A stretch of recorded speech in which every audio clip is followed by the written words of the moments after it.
20세기의 대철학자 비스켄슈타인이라는 사람이 있습니다. 이 사람 이제 오스트리아 사람인데요.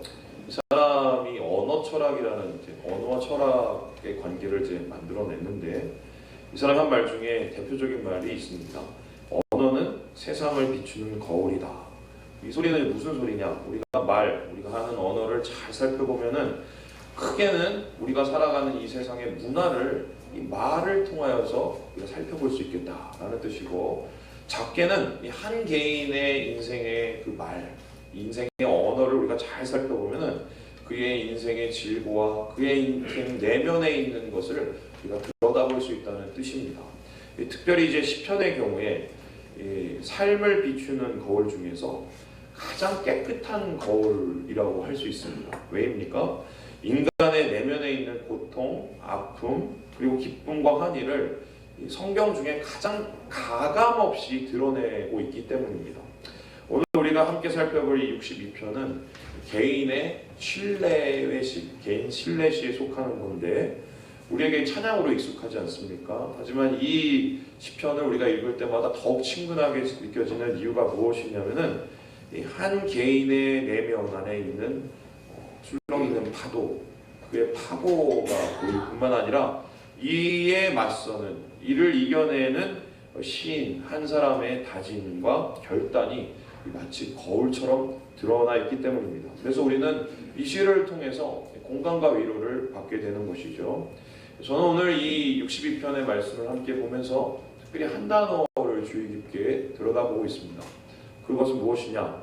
바로 소망이라는 단어, 5절에 나오는 소망이라는 단어입니다. 이 소망을 제가 오늘 여러분과 함께 나누려는 이유가 무엇인가? 이유는 굉장히 단순하지요. 지금 우리가 살고 있는 이 세대, 이 사회, 한숨만 남을 사회예요. 종종 이제 주변에 있는 청년들, 또 주변에 있는 우리 교우들하고 얘기를 해보면, 목사님 힘들어도 너무 힘들어요. 경제부터 시작해서 뭐 이 공고함의 삶의 모습들이, 질고들이 드러나고, 그래서 오늘 우리가 살고 있는 이 하루가 정말 소망의 힘이 필요한 하루라고 저는 요즘에 정말 절감하고 있거든요. 그래서 오늘 이 62편의 말씀을 통해서 이 시인이 붙잡았던 소망은 도대체 무엇이었을까? 이 시인이 다시 자신의 삶을 일으킬 수 있었던 소망은 무엇으로부터 시작되었을까를 우리 함께 살펴보려고 하는 것입니다.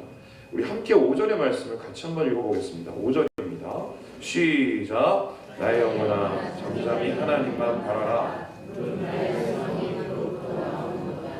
5절에서 오늘 시인이 소망에 대해서 얘기를 하면서 이 소망이 하나님으로부터 나온다라고 얘기하고 있습니다. 그런데 여기에서 재밌는 것이 이 소망을 나타내는 히브리어 단어가 티크와라는 단어입니다.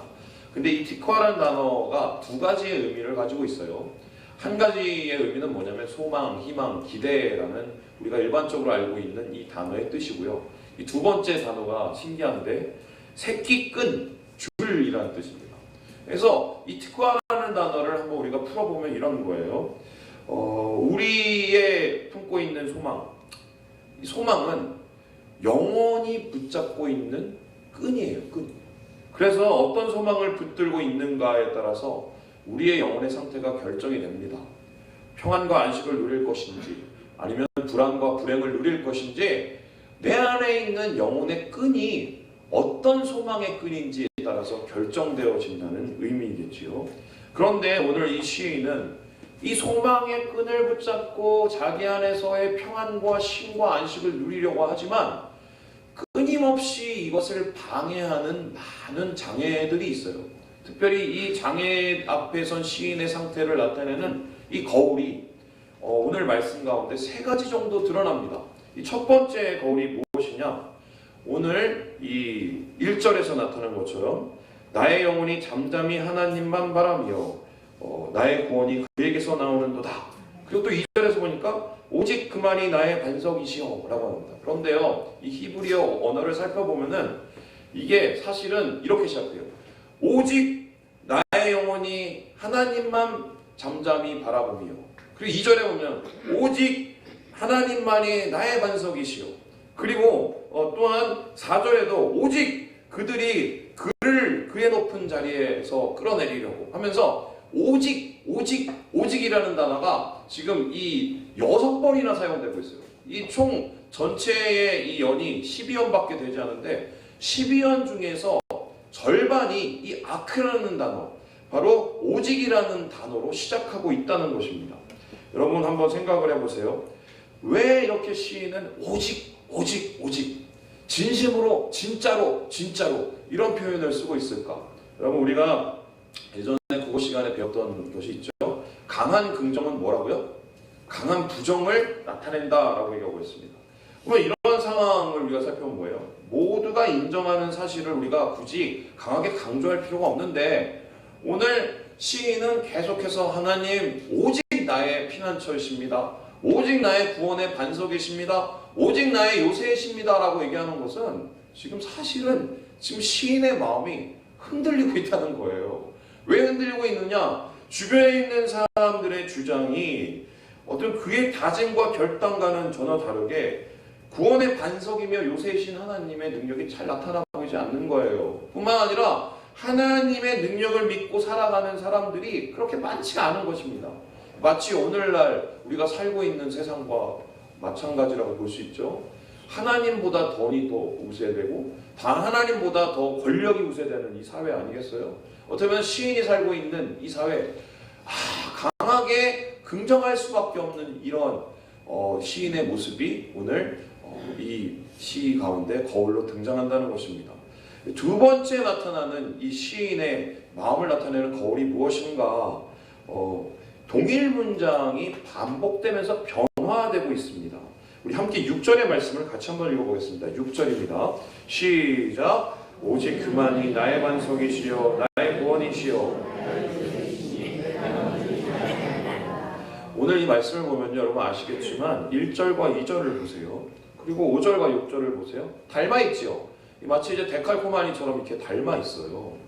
그런데 반복되어 있는데 잘 보면 틀린 그림이 있습니다. 무엇입니까?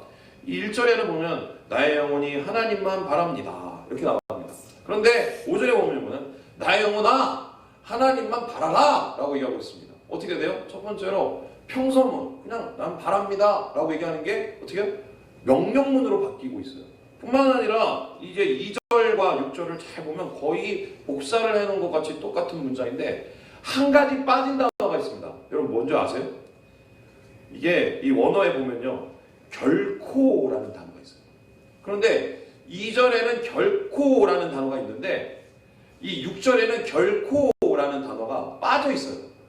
그렇다면 오늘 한번 생각을 해봅시다. 반복되는 두 문장이 있는데 이 문장이 평서문에서 명령문으로 바뀌고 결코라는 확신이 또한 생략되어 있다. 이 소리는 무엇이에요? 지금 시인의 의지, 단언코 하나님만 바라겠다는 이 시인의 영혼의 의지가 점점 더 쇠약해 가고 있다는 이 반증 아니겠어요? 지금 시인은 시간이 진행됨에 따라서 바닥이 들어가고 있어요. 그 시인의 바닥에는 뭐냐? 겉으로는 하나님 난 주를 믿습니다. 주님을 신뢰합니다. 나는 변하지 않습니다. 이렇게 얘기하고 뒤돌아서 집에 갈 때는 진짜 정말 겉으로는 강한 척하지만 속 내면에서는 두려움 가운데 흔들리고 있는 시인의 모습이 드러나는 것입니다. 아마 표현한다면 얘기했어요. 겉으로는 강해요. 하지만 안으로는 지극히 연약합니다. 여러분 사람의 의지가 그렇지 않습니까? 아무리 사람의 의지가 강하더라도 이 계속되는 풍파에 무너지지 않은 사람이 있을까요? 그런데요, 진짜 사람을 무너뜨리는 건 어쩌면 거대한 파도와 쓰나미가 아니에요. 오히려 강하게 오는 물결과 파도는 사람을 더 강하게 만들 수 있습니다. 근데 실제로 사람의 의지를 무너뜨리는 것은 무엇이냐? 가랑비예요, 가랑비. 여러분, 가랑비에 속옷 젖는다는 말이 있죠?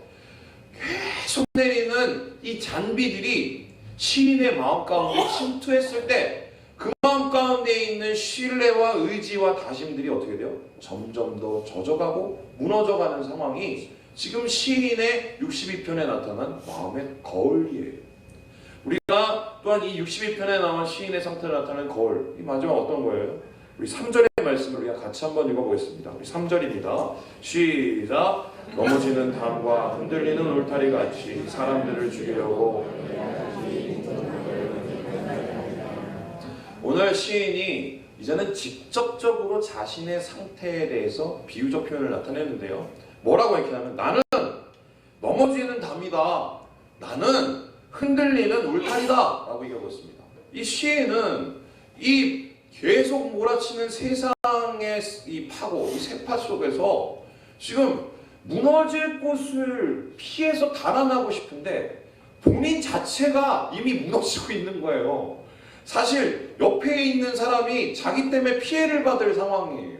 그것도 어떤 상황이냐? 곧 무너지는 담, 곧 흔들리는 울타리 같이 언제 무너질지도 모르는 일촉즉발의 상황 가운데 자기 자신이 있는 것입니다.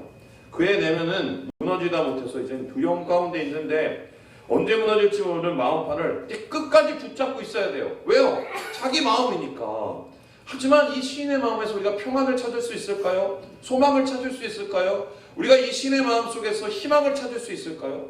여러분, 지금 시인은 세 가지의 이 거울을 통해서 자기가 어쩔 수 없이 무너져야 되는 상황을 우리에게 전달하고 있는 것입니다. 자, 그렇다면 이제 한번 질문을 한번 던져보겠습니다. 이렇게 시인이 흔들리고 무너지고 넘어지고 있는 상황, 왜 이렇게 되었을까? 무엇이 시인의 마음을 무너뜨리고 시인의 삶을 무너뜨리고 시인의 의지를 무너뜨리고 있을까? 여러분, 대답은 굉장히 뻔합니다. 우리가 경험하고 맨날 살고 있으면서 우리가 아는 바예요. 뭐예요? 한 사람의 인생을 이토록 무참하게 흔들 수 있는 것, 무너뜨릴 수 있는 것은 사람밖에 없어요. 옛날에 청년들하고 이제 그 단기 선교를 갔는데 그 지역이 특별히 이제 우상을 많이 섬기는 지역이라 아이들이 자거나 막 이렇게 기도할 때 자꾸 이렇게 이상한 거를 보고 막 검은 거를 보고 막 귀신 비슷한 걸 이렇게 보는 거예요. 그래서 청년들이 와서 저한테 질문했어요. 목사님, 너무 무서워 죽겠어요. 막 기도하려고는 뭐가 막 지나가는 것 같고 눈앞에 뭐가 보여요. 너무 두려워요. 그래서 제가 뭐라고 했는지 아세요? 야, 나는 네가 더 무섭다. 귀신보다 더 무서운 게 사람이에요. 그렇죠? 왜 그렇습니까? 사람은 희망이자 동시에 절망의 대상이기 때문이에요. 근데 지금 시인을 흔들고 있는 이 사람의 모습 어떤 것입니까? 이 4절에서 이렇게 얘기해요. 그들은 나를 나의 높은 자리에서 떨어뜨리기만 꾀하고 거짓을 들게 하니 입으로는 축복이요 속으로는 저주로다. 그러니까 지금 시인이 무너지고 있는 이유가 무엇이냐면 사람 때문인데 사람의 어떤 면 때문에 무너지고 있느냐? 거짓말 때문에 무너지고 있는 거예요. 거짓말 때문에. 특별히 이 거짓말은 무엇입니까?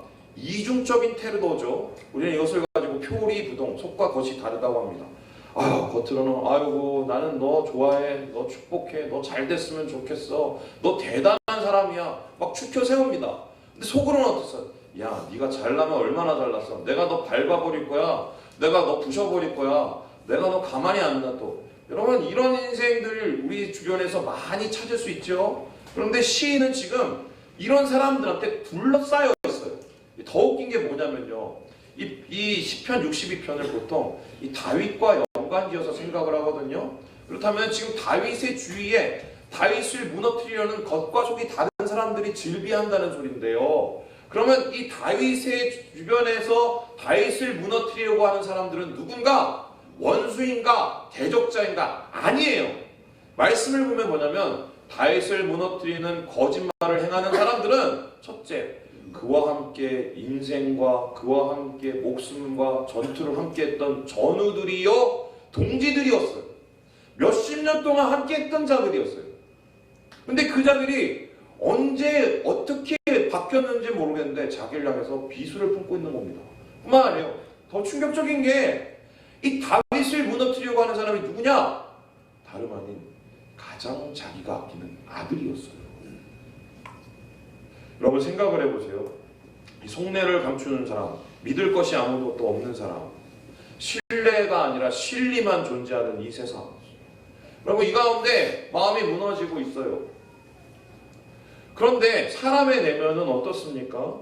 어쩌면 이 속에서 우리가 이러한 이 어려움을 당하고 이러한 거짓말로 인하여서 상처를 받을 때 이 보통 사람들은 배신감을 느낍니다. 근데 이 배신감이 어떻게 되냐면요, 한 사람에 대한 배신감이 커서 내 마음에 상처를 주고 내 마음을 지배하게 되면 그 다음에 어떻게 되는지 아세요? 모든 사람에 대한 불신감으로 이게 발전해 버려요. 그러니까 사람을 못 믿는 거예요. 저 인간 옛날에 내가 당했던 그 인간하고 똑같을 거야. 겉으로는 저렇게 선한 말을 하고 있지만 속으로는 다른 생각 품고 있는 게 분명해. 내가 다시는 안 당해. 이러면서 자기를 다짐하고 있지만 실제로는 자기가 강팍해지는 거예요. 그런데 그런 배신감으로 일어난 이 불신감은 결론적으로 우리를 어떻게 병들게 만드냐? 배신감이 불신감으로 자리 잡은 후에 자기중심적 생각으로 고착돼 버립니다. 이것은 무엇이에요? 야, 믿을 놈 아무도 없어. 신뢰할 놈 아무도 없어. 나는 나만 믿는다. 내 주먹만 믿는다. 내 힘만 믿는다. 내 돈만 믿는다. 그리고 나서 하는 게 뭡니까? 자기가 보고 싶은 것만 보고 자기가 보기 싫은 것은 보지 않습니다. 지극히 방어적인 태도로 인생을 살아가게 됩니다. 여러분, 이런 사람들을 가르쳐서 말하는 고사성어가 있는데 이 사자성어에 정저지화라는 게 있어요. 정 뭡니까? 우물. 그리고 뭐야? 와 뭡니까? 개구리. 그러니까 우물한 개구리라는 거예요. 자신의 세계가 조금을 모르고 그것이 전부인 양 알고 있는 자. 여러분 생각을 해보세요. 개구리가 원래 우물에 사는 존재인가요? 아니죠. 뛰어다니고 강가도 가고 개울도 가고, 그러니까 우리가 개구리도 잡아먹고 막 이래야 되는 거 아니에요. 그런데 개구리가 왜 지금 우물에 있어요? 왜 사람이 개구리와 같이 우물 안에서 갇혀 있습니까? 나가기 싫은 거예요. 왜요? 그 밖에는 뭐가 있습니까? 자기를 잡아먹으려고 하는, 자기를 대적하려고 하는 수많은 원수들과 불신과 배신들이 존재하고 있기 때문에. 그러니까 나는 건들지 마. 여기에서 나는 그냥 있을 거야. 나는 여기서 내 생각만 하고 있을 거야. 건들지 마. 우리 가족 건들지 마. 내 마음 건들지 마. 이러한 상황이 되었을 때 마음속에서는 어떤 것이 일어납니까? 한마디로 소망도 사라지고 희망도 사라지고 기대도 사라지고 평안도 사라지고 누구를 향한 신뢰의 마음도 사라지는 거예요. 여러분, 왜 우리가 불행한 줄 아세요? 상황이 불행한 거 맞아요. 그리고 원하지 않는 대로 되는 거 맞아요. 그런데요, 사실 우리가 불행한 이유는요, 잘 생각해보면 스스로 만든 것일 수 있어요. 여러분, 행복지수를 전 세계에서 측정을 할 때 우리나라 행복지수는 거의 밑에 바닥이에요. 그런데 이 행복지수의 국가에서 위에 있는 이 이해되지 않는 국가가 있습니다. 어딘 줄 아세요? 동남아시아의 뭐 스리랑카, 뭐 또 우리가 전혀 이해되지 않는 뭐 라오스. 여러분, 제가 라오스도 가보고 스리랑카 못 가봤네요. 가봤는데 한숨만 나와요. 그런데 거기에 있는 사람들 잘 웃고 잘 살아요. 이해는 뭔지 아세요?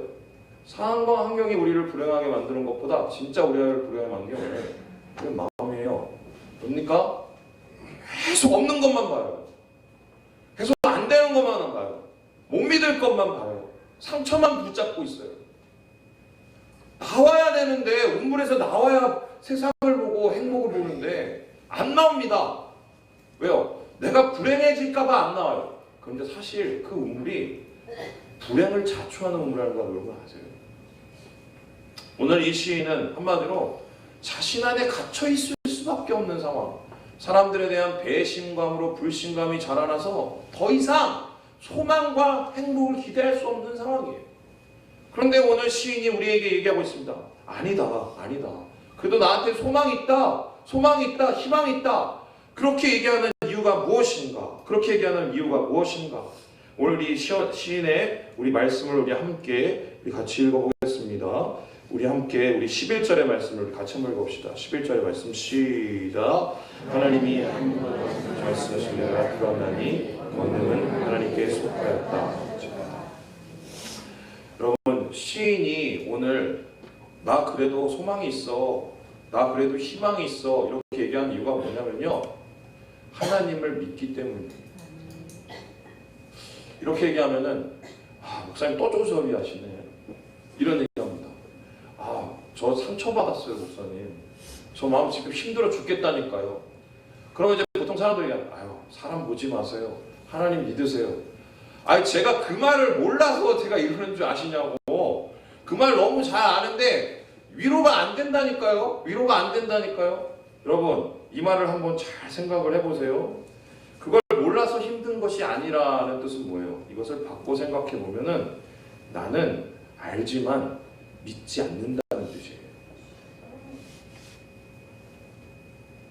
하나님이 권능이시고 또 하나님이 능력이시고 또한 하나님이 소망이시고 하나님이 나를 붙드시는 피난처시라는 건 알아요. 근데 안 믿어요. 여러분, 예전에 몇 년 전에 TV 프로그램에서 제가 좋아하는 이 코미디 프로그램이 있었는데 거기서 유행하는 유행어가 있었어요. 뭐냐면 여러분 기억나시는지 모르겠어요. 그걸 아는 사람이 그래. 그걸 아는 사람이 그래. 저는 이거를 좀 바꿔서 얘기를 해요. 그걸 믿는 사람이 그래. 안 믿는 거예요. 여러분, 히브리서 11장에서 믿음에 대해서 무엇이라고 얘기합니까? 믿음은 바라는 것들의 실상이요 보이지 않는 것들의 증거다. 그래서 우리의 선배들이 이로써 증거를 얻었다라고 얘기하고 있습니다. 근데 이 말을 잘 살펴보면요, 어떤 얘기가 되냐면요, 선배들, 우리의 믿음의 선배들이 하나님의 인정을 받았다. 또한 하나님 안에서 구별함을 받은 이유가 뭐냐면 믿었기 때문이라는 거예요. 그러니까 우리가 세상 속에서 누군가 다르다, 하나님 너 정말 믿음 좋다, 야 너 대단한 놈이다 라고 얘기할 수 있는 이유가 뭐냐면 내가 진짜 아는 것을 믿느냐 아니면 아는 것을 믿지 않느냐의 문제예요. 이것은 아주 기본적이고 아주 적극적인 우리가 꼭 해결해야 되는 문제인 것입니다. 여러분, 이제는 한번 생각을 해보세요. 믿음은 지식이 아니에요. 믿음은 고백입니다. 믿음은 아는 것이 아니에요. 경험하는 것이에요. 믿음은 입으로 믿는 게 아니에요. 우리의 마음으로 믿습니다. 그런데 지금 시인이 나에게 하나님은 소망이야, 하나님은 나의 권능이시오, 그런 하나님이 나를 향해서 불쌍히 여기시는 인자함을 가지고 계셔, 그런 하나님이 나를 위해서 공의로 복수해 주실 거야 라고 얘기하는 이유가 무슨 이유예요? 진짜 그 마음에서 믿기 때문이에요. 자신의 삶을 통해서 믿는 이 믿음이 다름 아니라 시인의 어두운 삶을 세우는 소망의 근거이며 기원이라는 것입니다. 여러분, 시인이 믿는 하나님은 세상보다 더 큰 하나님이에요. 세상과 비교할 수 없을 만큼 따뜻하신 분이세요. 세상 속에서 운동하시며 역사하시는 하나님, 그것을 아는 것으로 끝난 게 아니라 믿습니다. 가슴으로 받아들입니다. 하나님을 아멘으로 받아들일 때 그의 삶 속에서의 어둠이 물러가는 것입니다. 그렇다면 오늘 우리가 생각해 볼 수 있습니다. 그래요, 목사님, 저는 정말 믿기 원해요. 그런데요, 오늘 이렇게 듣고 믿음이 좀 생겼다가요, 집에 가면요, 또 월요일 되고 화요일 되고 수요일 되고 직장 갔다 왔다 갔다가 그 자식들 보고 막 타고 막 집에 오면 애 새끼들도 괴롭히고 막 이러면 막 있던 믿음도 막 사라지고 막 힘들어 죽겠어요. 여러분, 저도 그래요. 저도. 왠지 아세요? 우리의 믿음은 시간과 싸워야 되기 때문이에요. 시간은 우리의 믿음을 끊임없이 무너뜨리려고 합니다. 여러분, 믿음이 현실 가운데서 능력으로 나타나기 위해서는, 시간을 이기기 위해서는 꼭 필요한 게 있어요. 그게 뭔지 아세요? 기다림이에요. 기다림. 여러분, 한번 생각을 해봅시다. 이스라엘 백성들이 시내산 앞에 갔어요. 시내산 앞에 가서 하나님의 영광을 봤습니다. 이야, 정말 하나님 계시네. 하나님의 음성을 나는 여호와다 이렇게 정말 있네. 막 두려움에 떨었어요. 그러고 나서 뭐합니까? 얘들아, 잠깐 기다려. 내가 올라가서 십계명 받아올게. 그리고 돌판해가지고 위에 올라갔어요. 그런데 이스라엘 백성들이 40일을 채 못 기다리고 뭘 했습니까? 금송아지 만들고 또한 그거 가지고 세워서 절하고 이랬어요. 여러분, 한번 질문을 해볼게요. 정말 이스라엘 백성들이 금송아지를 자기를 애굽에서 구출해낸 여호와 하나님이라고 믿었을까요? 야, 우리가 만들었어. 진짜 잘 만들었어. 야, 저 각도 봐. 저 꼬리 봐. 저거 진짜 예술이야. 야, 맞아. 우리 하나님은 저렇게 생겼을 거야. 이렇게 믿었을까요? 제가 봤을 땐 분명히 안 믿었어요. 그런데 안 믿었는데 왜 하필이면 송아지, 하나님 제일 싫어하는 송아지를 만들어 놓고, 하나님 오죽 송아지를 싫어하셨으면 맨날 송아지를 갖다 채태우라고 막 그러잖아요.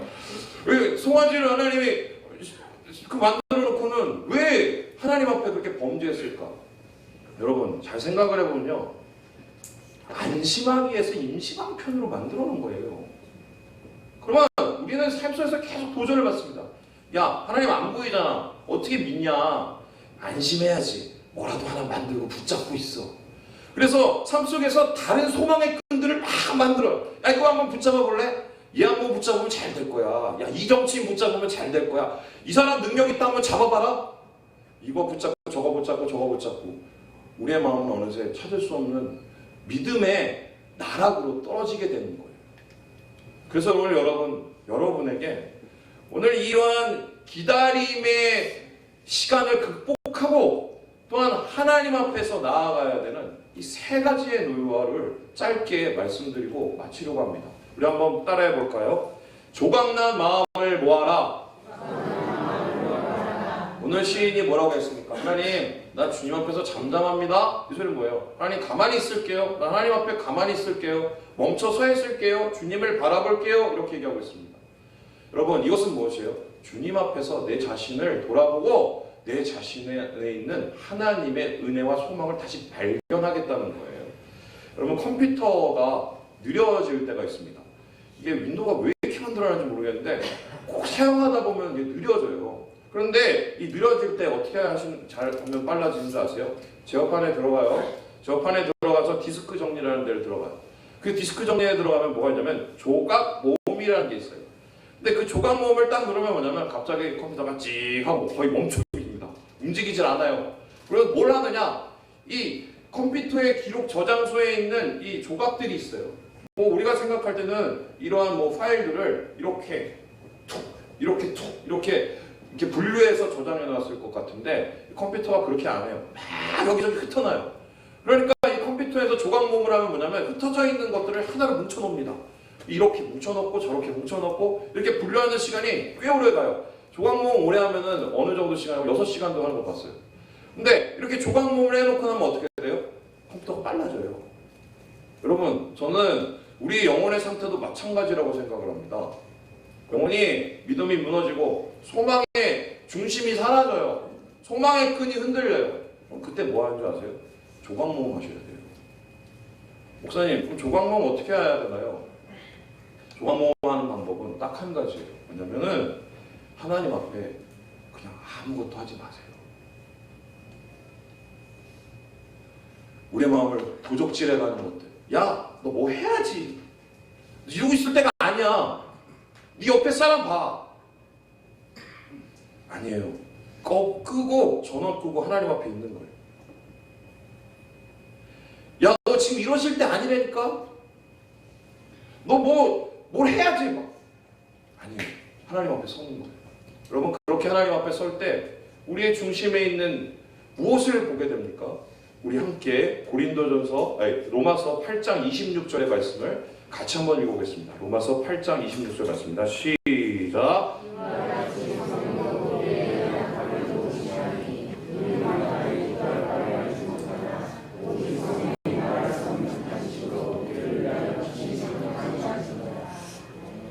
여러분, 우리가 하나님 앞에서 인생의 전원을 끄고 앞에 서서 조각모음을 이렇게 하고 있잖아요. 그럼 우리의 마음을 보잖아요. 분주한 마음 속에서 우리의 마음을 다시 돌이키잖아요. 거기에 뭐가 있는지 아세요? 성령의 말할 수 없는 탄식이 있어요. 그런데요, 이 재미있는 게 이 탄식이라는 단어가요, 이 헬라어인데 이 스테니그모스라는 이 단어가 히브리어로 번역이 되면 72년역에서 뭐가 되냐면요, 헤론이라는 단어가 됩니다. 근데 이 헤론이라는 단어가 뭔지 아세요? 힘줘라! 이거예요. 산통에 겨워서 해산할 때 이 산모가 지르는 신음이 헤론이. 여러분, 주님 안에서 조각 모음을 하고 하나님 앞에서 섰어요. 내 안에 있는 분주함들을 다 내려놓고 앞에 하나님을 섭니다. 스마트폰도 꺼요. 또 뭐도 다 꺼요. TV도 꺼요. 내가 정말 힘들어하는 정적이 와요. 근데 내 마음에 있는 하나님을 봅니다. 거기 뭐가 있어요? 얘야, 내가 너 때문에 힘들어 죽겠다. 힘내라. 걱정하지 마. 내가 너 위해서 기도를 해줄게. 내가 안간힘을 쓴다 너를. 성경에 말할 수 없는 탄식이 있는 거예요. 여러분 우리 종합모험을 합시다. 우리 형제 우리 자매에게 얘기합시다. 마음을 모읍시다. 우리가 이러한 인생의 소망을 붙들기 위해서 두 번째 할 수 있는 노하우가 무엇이냐? 우리 따라해 봅시다. 상한 마음을 토하라. 우리 8절의 말씀을 같이 한번 읽어볼까요? 시작. 백성들아 시시로 그를 의지하고 그의 앞에 마음을 토하라. 하나님은 우리의 피난처시로다. 여러분 이 말씀을 잘 들어보세요. 시인은 지금 하나님을 피난처라고 얘기를 합니다. 피난처라고 얘기하는 이유가 뭐냐면은 마음을 토한다라고 얘기했어요. 그런데 그 마음을 토하는 게 뭐예요? 하나님을 의지하는 것이라고 얘기했습니다. 그렇다면 정리를 해볼게요. 마음을 토하는 것은 하나님을 의지하는 구체적인 방식입니다. 우리가 하나님 안에서 안식을 취하고 하나님 안에서 평안을 누리기 위해서는 하나님 저 예배 드리러 왔어요. 하나님 저 새벽 기도 나왔어요가 아니에요. 진짜 우리가 하나님 안에서 피하고 안식을 얻기 위한 유일한 방법은 뭐냐? 다 토해내야 돼요. 하나님 오늘 왔습니다. 도장 찍어주세요. 출석 도장 꽝. 하나님 또 갔다가 내일 올게요. 출석 도장 꽝. 이런다고 우리가 안식 얻는 게 아니에요. 내 마음에 있는 것들을 다 쏟아놓고 내려놓을 때 그 속에서 우리는 평안의 하나님, 피난처의 하나님을 만나게 되는 것입니다.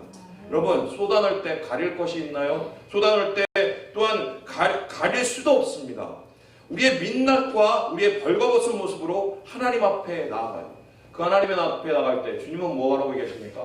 내가 상한 갈대를 절대로 꺾지 않는다. 꺼져가는 심령을 절대로 내가 꺼뜨리지 않는다. 우리 하나님께서는 쓰러질 수도 있고 넘어질 수도 있는 우리의 인생을 용서하시고 붙잡아 주시며 하나님 앞에 마음을 쏟아놓을 때 평안과 위로와 소망으로 초대하시는 분이시라는 겁니다.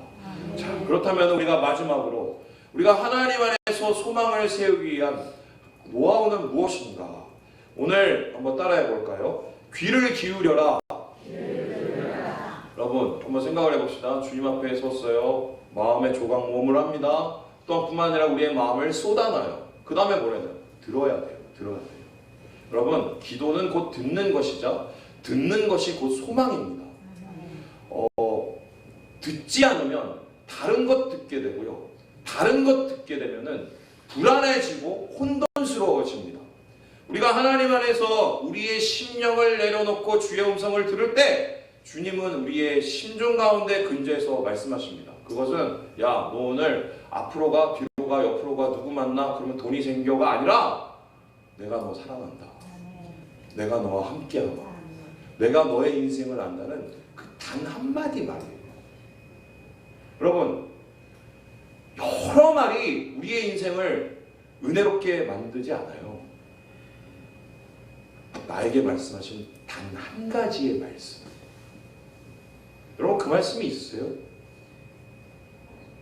정말 여러분의 심중에 말씀하시는 단 한 가지의 그 말씀이 우리의 영혼을 일으키게 되는 것입니다. 제 얘기하고 마치도록 할까요? 제가 한 2주 동안 잠이 안 왔어요.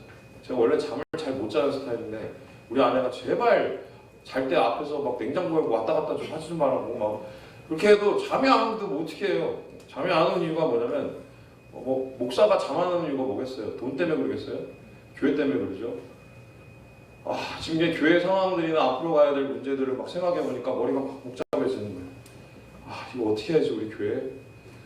막 하나님 앞에 간구하고 부르짖고 하나님 앞에 마음을 쏟아놔도 이게 막 해결이 안 돼요. 해결이. 이분은 어떡하지? 또 앞으로 우리 교회는 또 어떡하지? 건축은 어떡하지? 막 나중에는 어떤 생각이 마음에 드냐면 야, 나만 이렇게 속이 타나? 막 이러면서 막 본전 생각도 나고 막 승질도 막 나고 이러는 거예요. 그런데 기도하는 가운데 하나님께서 저에게 깨닫게 해주시는 것이 있었어요. 그럼 그게 뭔지 아세요? 제가 하나님 앞에 부르짖고 간구를 말해서 하나님 미치겠어요. 이거 뭐 안 되고 막 힘들어 죽겠고 막 이게 내 능력은 아니에요. 이 사람을 제가 어떻게 하겠습니까? 내가 이 사람 때문에 낭망해 죽겠습니다. 하나님 앞에 부를 때 하나님은 너는 왜 부르짖기만 하고 듣지는 않니?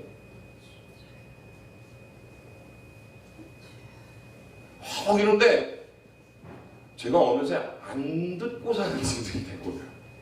안 듣고 사는 인생. 말씀을 마치려고 합니다. 여러분, 한마디 하나님의 말씀이 우리를 살려요. 그 말씀을 믿을 때 소망이 그것으로부터 나와요. 이 모든 성도들 힘들고 어려운 인생을 살아가시면서 주의 음성을 귀 기울이시고 그 말씀으로 서시고 그 말씀으로 소망을 세우시는 우리 사랑하는 모든 지체들 되시길 주님의 이름으로 축원합니다. 기도하겠습니다.